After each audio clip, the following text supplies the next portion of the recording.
year was 1984, and I was faced with a life or death dilemma. Whether to end my crappy, miserable little life or run away and study theater in New York City. Theater saved my life. That's not hyperbole, it's not exaggeration. In the theater, I found a tribe, I found a place to fit in, and I found skills that served me my whole life. I grew up poor in rural upstate New York to parents who were both loving and abusive. It's a pretty terrible mix. I was a voracious reader. It was my only escape. And so I learned early the power of words. Studying theater, I understood the power of words out loud. See, children don't get to write their own scripts. It's forced on them, fed to them, and handed to them from birth. And so when on a sunny summer afternoon at a local lake, my dad yelled across the sand to me when I was 12, "Hey, Crisco!" I'm calling you Crisco because you're fat in the can. That became part of my script. And when my parents jokingly told my sisters and I that our births were accidents or mistakes, that became part of my script. And when we told them that an older male cousin had been touching us and absolutely nothing was done about it, that valuelessness became part of my script. Not wanted and never good enough. And so I wanted to go to New York City and be an actor because that way I would get to pretend to be someone else. Someone who was beautiful and talented and smart and worthy of being loved. All the things I thought I wasn't. In the theater, I grew my confidence from the ground up. I learned how to speak to people, how to listen, and how to observe. And I got comfortable in my own skin. All of it. And in the years since, I've worked as an actor, a director, a producer. I've worked in banking and real estate and in fashion. I've been an entrepreneur and even a scuba diving instructor. And in all of those endeavors, I brought my theater skills and was so much more successful because of it. So about 5 years ago, I began to teach these theater skills, these soft skills, to other business professionals. I began to teach.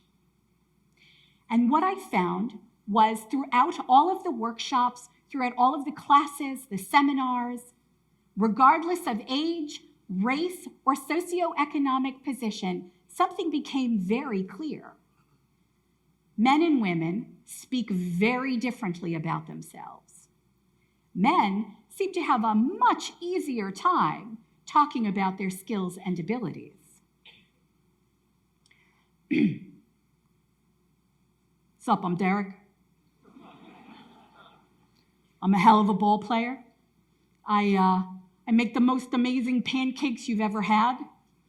I speak Spanish. Gracias. I'm running this little startup that I'm sure I'll be able to sell for millions in a couple of years. So, yeah, I'm Derek. Women tell a different story. Hi, I'm Gabby. I guess I'm pretty smart. I work for a large insurance company, and I get along with everyone. I think everyone likes me. Oh my God. I'm kind of an artist. I've won a couple of awards, nothing major, but I'm a really good pet parent to my schnauzer, Buckley. So yeah, I'm Gabby. There's a hell of a difference between the way that men and women speak about themselves. And so I started to really dig into that, to figure out why that is. And so what I found was, in study after study after study, men and women were found to be equally competent leaders. But men were found to be much more confident in their skills and abilities. Shocking, not shocking, right? In 2017, Science magazine published an article detailing how 6-year-old girls no longer thought that they were brilliant, meaning at age 5, these little girls thought they and everyone else like them was equally brilliant, were equally talented. But at age 6, where they began primary school, the script changed. And by high school, these girls are no longer raising their hands in class, and that in our lifetime, statistically, women will earn $1 million less than their male counterparts, in part because we don't speak our value. So how do we re-script this confidence, competence paradigm? How do we reroute the currents that we've been paddling in our entire lives? It starts here, with the words that we use when we think and speak about ourselves. And it starts here, with conversations about those words out loud. That's how we begin to rewrite these scripts. So first, the first thing we need to do is learn how to omit justifying language. So what I mean by that is starting a sentence with, "I'm sorry, but I," or "I kind of maybe think we should do this," or "I'm just calling because." Think simple declarative statements. Think, "I'm calling because." Here's how we should move forward. And for God's sake, stop apologizing. We apologize for living, for breathing, for taking up space. And we do it non-verbally too. We put things in front of us: desks, chairs, tables, podiums, our phones. And then the message becomes that these things are more important than we are, and they're just not. So that's number one. Number two is we have to learn how to accept praise and responsibility for the things that are ours. So what I mean by responsibility is if you mess up, if you goof up, if you F up, own it. It's yours to own, and there is power in that. When you shrug off these things that are yours, whether it's a small mistake or a giant failure, you are literally giving away power, and you're hurting the relationships involved. Praise is the flip side of this. So we women are really good at dodging and deflecting praise, right? So for example, LB, you did a great job on that project. I did? Okay. Thanks. It wasn't rocket science, but, thanks, right? Dodge and deflect. So I've developed a foolproof 2-step method to accept praise, credit that is yours. Step 1, say thank you. Step 2, shut the hell up.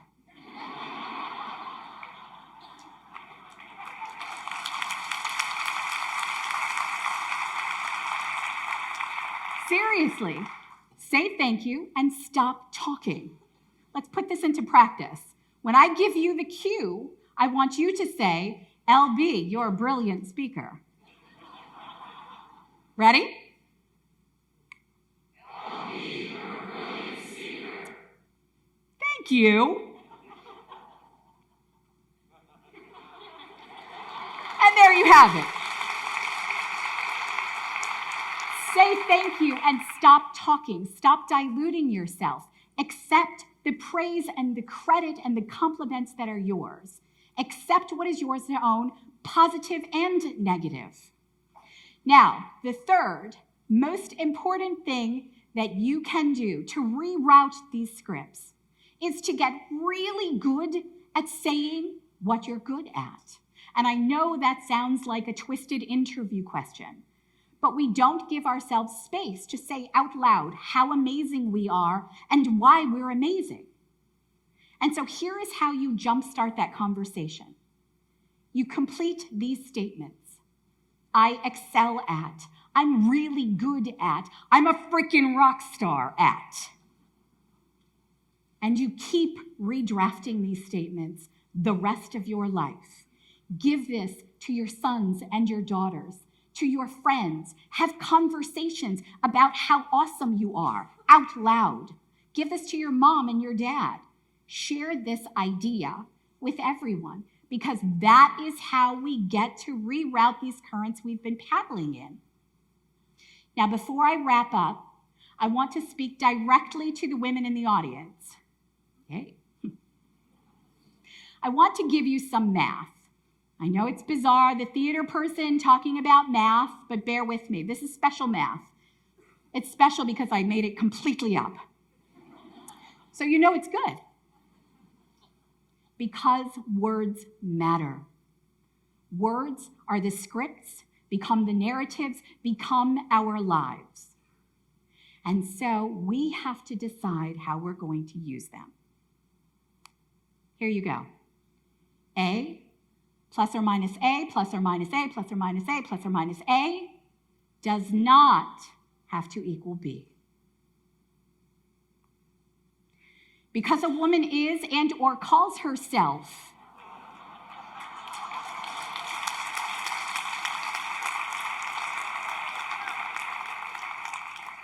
assertive, aggressive, whatever, any combination does not mean she gets to be labeled a bitch. We get to decide. We get to own the words. That's the power. And that is how we reroute the currents that we've been paddling in. So my friends, speak well about yourself and do it out loud, and give others the space to do it well. And then we can reroute the currents, we can write the scripts, and we can change the world. Thank you.